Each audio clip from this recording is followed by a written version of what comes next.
Hello students, welcome again. This video for B.Pharm 4th sem.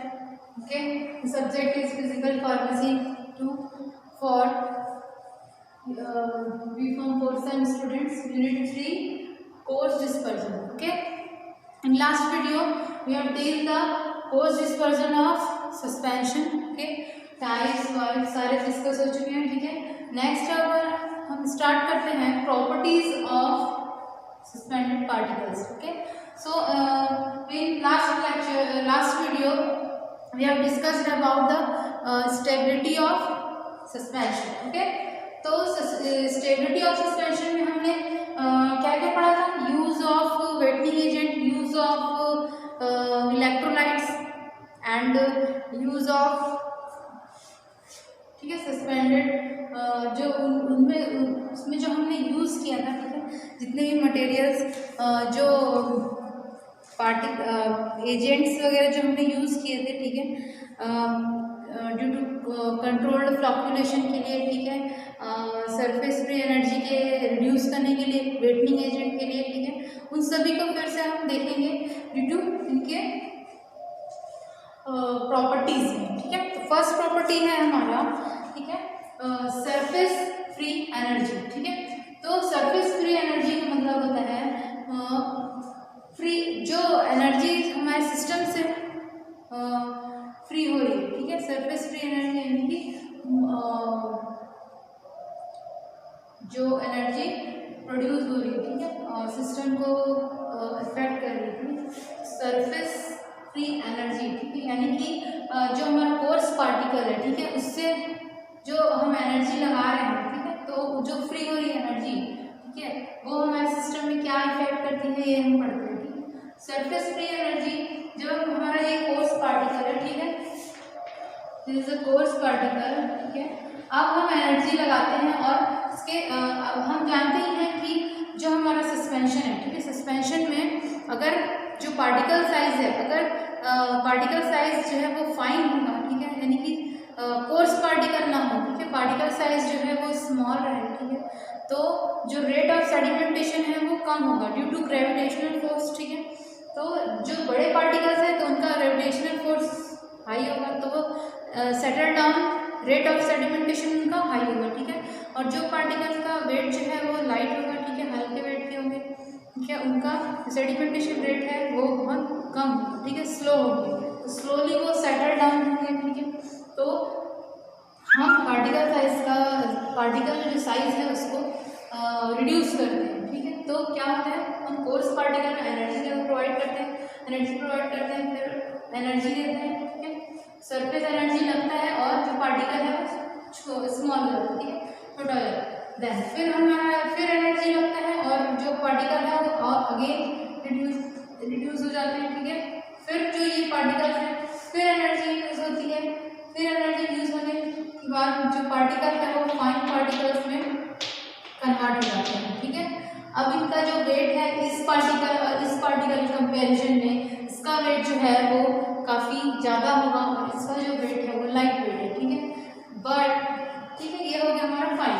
ठीक है, लेकिन जो एनर्जीज जो सरफेस से जो एनर्जीज प्रोड्यूस हुई है, ठीक है, सरफेस फ्री एनर्जी. ठीक है, तो यदि हम पार्टिकल साइज को रिड्यूस करते हैं, सरफेस फ्री एनर्जी जो है वो इंक्रीज हो जाएगी. ठीक है, यहाँ पे इंक्रीज हुआ और ज़्यादा इंक्रीज हुआ और ज़्यादा इंक्रीज हुआ. ठीक है, वो इंक्रीज होते चले जाता है अगर हम पार्टिकल साइज कम करते जाते हैं. ठीक है, फिर क्या हुआ, सरफेस एनर्जी के इंक्रीज होने से जो हमारे पार्टिकल्स हैं उनमें लम्प्स फॉर्म हो जाएगा और वो वापस से सेटल डाउन हो जाएंगे और हमारा जो सिस्टम है वो फिर से अनस्टेबल हो जाएगा. ठीक है, तो ये सिस्टम है हमारा वो हो जाएगा अनस्टेबल अगर सरफेस फ्री एनर्जी बढ़ गई तो.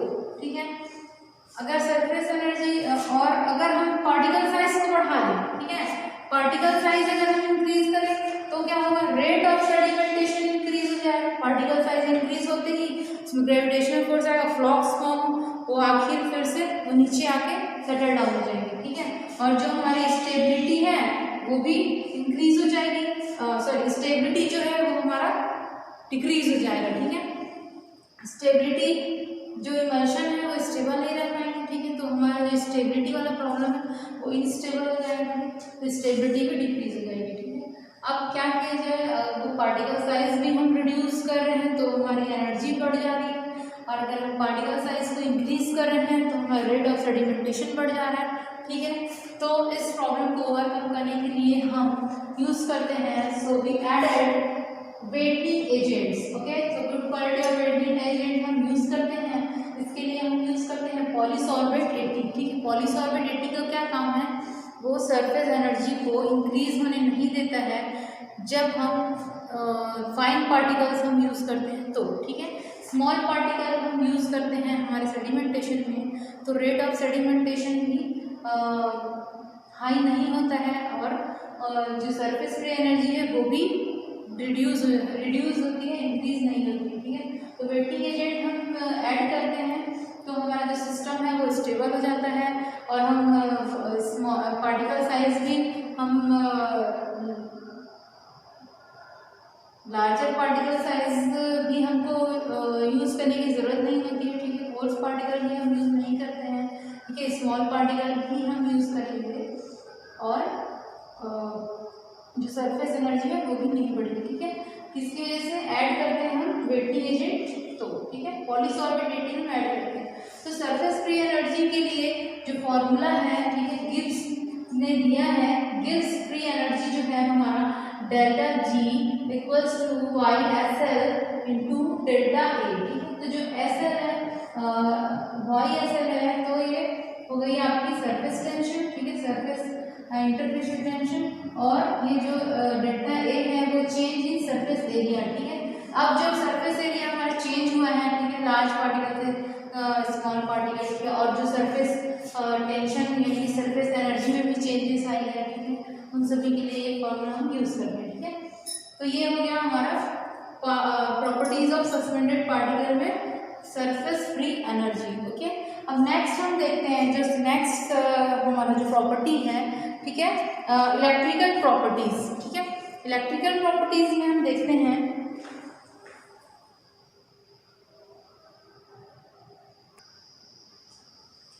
Next one is electrical properties, okay. So students, in electrical properties, ठीक है, हमने अभी स्टेबिलिटी में पढ़ा था कि use of control by using controlled fluctuation, ठीक है। तो कंट्रोल्ड फ्लक्चुएशन के लिए हमने इलेक्ट्रोलाइट्स यूज़ किए थे, और इलेक्ट्रोलाइट यूज़ करने से हमको जो कंट्रोल्ड जो फ्लॉक्स तो बन रहे थे बट कंट्रोल्ड मैनर में बन रहे थे, ठीक है। तो उसके लिए इलेक्ट्रोलाइट जब हमने यूज़ किया था तो उसमें चार्जेस आ गए थे, ठीक है।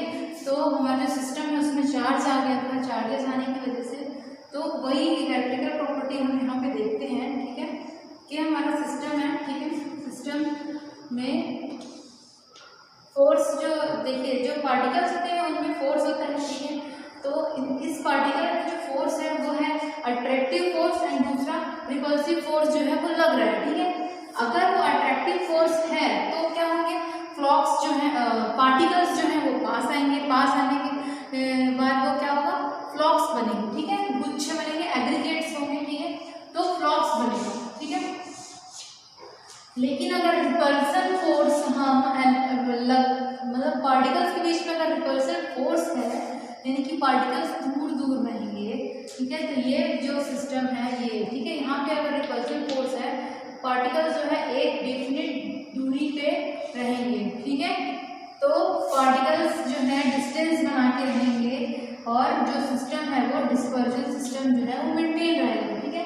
तो रिपल्सन फोर्स इसलिए ज़रूरी है, ठीक है। एक होता है अट्रैक्शन फोर्स, दूसरा होता है repulsion force. Repulsion means ripple करना, एक दूसरे से दूर हटना, ठीक है, और अट्रैक्शन फोर्स जो है वो पास आना, ठीक है, अट्रैक्ट करना, दो मॉलिक्यूल्स जो है वो अट्रैक्ट होते हैं, और ये फ्लॉक्स जो है वो फॉर्म होता है, ठीक है।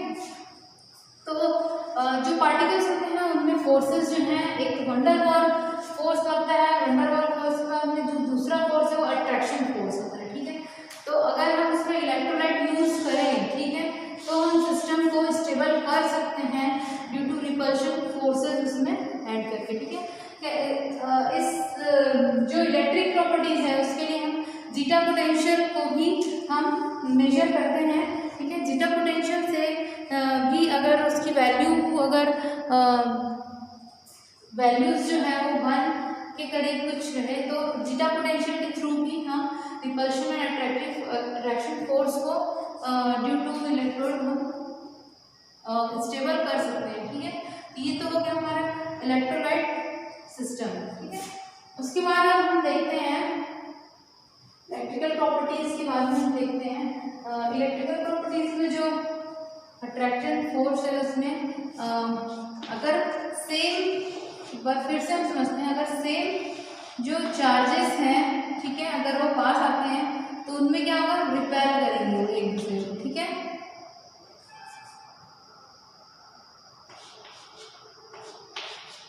ठीक है, तो जो फोर्सेस हैं ये रिपल्शन फोर्स जो है वो अगर लगता है तो ये एक दूसरे से दूर हटेंगे। ठीक है, और जो हमारे व्हीकल का जो चार्जेस है, ठीक है, ड्यू टू इलेक्ट्रोलाइट हम डालें, ठीक है, अगर वहाँ पे उसके इस डिस्पर्शन फेज का जो पार्टिकल है उसके चार्ज के अपोजिट है तो जो सिस्टम है वो दोनों स्टेबल रहेंगे। ठीक है, जो हमारा व्हीकल का है और पार्टिकल्स का है, ठीक है, दोनों स्टेबल रहेंगे। ठीक, तो इस तरीके से हम रिपल्शन और अट्रैक्शन को बोल सकते हैं। ठीक है, नेक्स्ट हम प्रॉपर्टीज में हम देखते हैं रेट ऑफ सेडिमेंटेशन। ठीक है, तो रेट ऑफ सेडिमेंटेशन को हम समझने के लिए हमको फिर से स्टोक्स लॉ को रिकॉल करना होगा। ठीक है, जब हम यहाँ पे अप्लाई करते हैं स्टोक्स लॉ, ठीक है, तो ये है हमारा रेट ऑफ सेडिमेंटेशन। क्लियर है, तो V is the rate of sedimentation. Okay, V is the rate of sedimentation. V equals to D square rho S minus rho 0 G upon 80 eta. ठीक है, तो this is the diameter. ठीक है, तो B equals to D square minus rho S minus rho G G G, ठीक है, 18 ईटा। ठीक है, तो ये हो गया हमारा फॉर्मूला। ठीक है, अब हम इसमें देखते हैं, ठीक है, कि जो V है, रेट ऑफ सेडिमेंटेशन है, वो डायमीटर जो है हमारा उसके डायरेक्टली प्रोपोर्शनल है। ठीक है, तो रेट ऑफ जो हमारा सेडिमेंटेशन रेट और डायमीटर है वो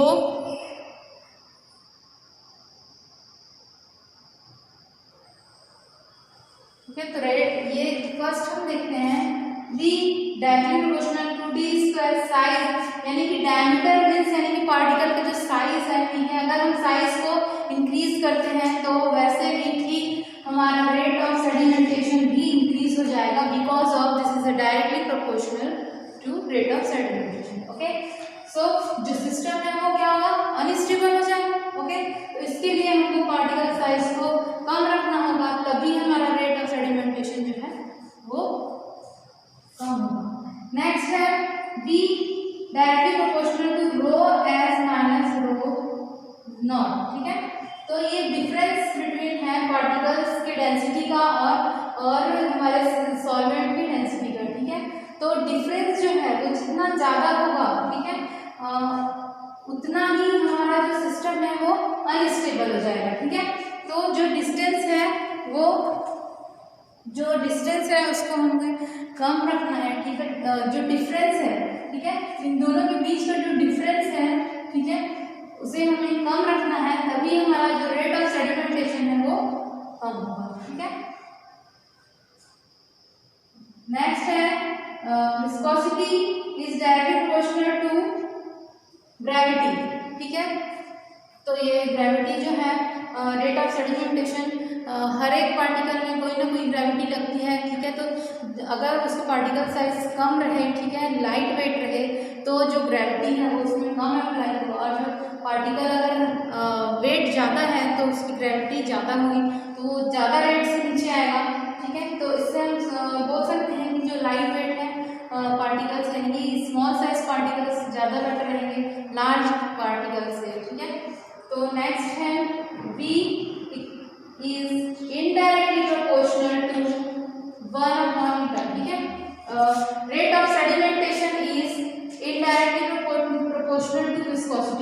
एटी ईटा, ईटा मीन्स विस्कोसिटी, ठीक है।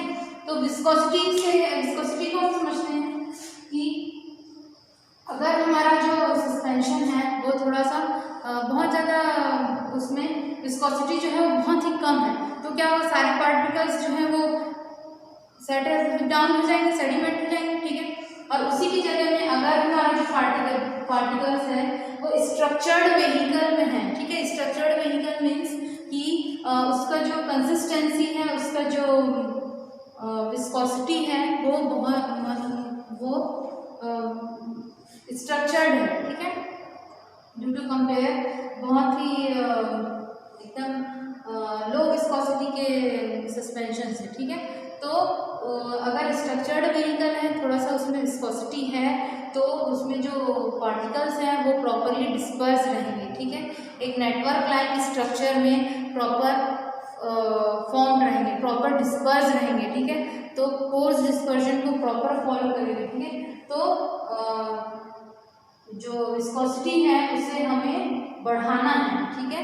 तो विस्कोसिटी अगर बढ़ेगी तो because of this is rate of sedimentation is indirectly proportional, तो ये जो है रेट ऑफ सेडिमेंटेशन जो है वो डिक्रीज हो जाएगा, ठीक है। अगर विस्कोसिटी इंक्रीज होती है तो रेट ऑफ सेडिमेंटेशन डिक्रीज हो जाएगा, ठीक है। वैसे ही हमने जैसे कि एक बार फिर से देखते हैं, ये एक हमारा जो लो विस्कोसिटी यानी कि एक वाटर का full of glass of water है, ठीक है। इसमें हम जो हमारा सिक्का है वो डालते हैं, यानी कि हमारा पार्टिकल है, तो वो जो रेट ऑफ सेडिमेंटेशन है और उसका टाइम ऑफ सेडिमेंटेशन है वो बहुत जल्दी वो नीचे यहाँ पे आ जाएगा। बट अगर हम इसी की जगह पे हनी अगर यूज़ करते हैं, ठीक है, तो उसका विस्कोसिटी बहुत ज़्यादा होता है, तो अगर हम उसमें सिक्का डालें तो वो धीरे धीरे अपने रेजिस्टेंस टू फ्लो के कारण वो धीरे धीरे आएगा नीचे, ठीक है। तो व्हीकल जो है वो हमें स्ट्रक्चर्ड व्हीकल लेना है, ठीक है। तो आज हमने प्रॉपर्टीज ऑफ सस्पेंडेड पार्टिकल्स में फर्स्ट हमने पढ़ा था वेटनिंग एजेंट का, ठीक है। सेकेंड हमने पढ़ा है इलेक्ट्रोलाइट प्रॉपर्टीज, ठीक है। अब थर्ड रेट ऑफ सेडिमेंटेशन, ठीक है। तो जितने भी हमारे सस्पेंशन के लिए हमें जरूरी जो इंफॉर्मेशन थी वो हमने पढ़ लिया है, ठीक है। अब इसको आप एग्जाम में लिखेंगे due to according to questions, ठीक है। अब हम नेक्स्ट जो डिस्पर्जन सिस्टम पढ़ेंगे वो है हमारा इमल्शन, ठीक है। तो इमल्शन के बारे में एक बार मैं फिर से आपको तैयारी कर लेती हूँ, ठीक है। पोस्ट डिस्पर्जन में हमने दो पढ़ा था, ठीक है। एक को दिया था हमारा सस्पेंशन, ठीक है, और दूसरा था इमल्शन, ठीक है। तो अब हम इमल्शन में देखते हैं, ठीक है। ये भी टू टाइप के हैं, ठीक है। इसमें भी डिस्पर्जन मीडियम होता है, डिस्पर्जन फेज होता है, ठीक है। एक होता है डिस्पर्स फेज और एक होता है डिस्पर्स या कंटिन्यूअस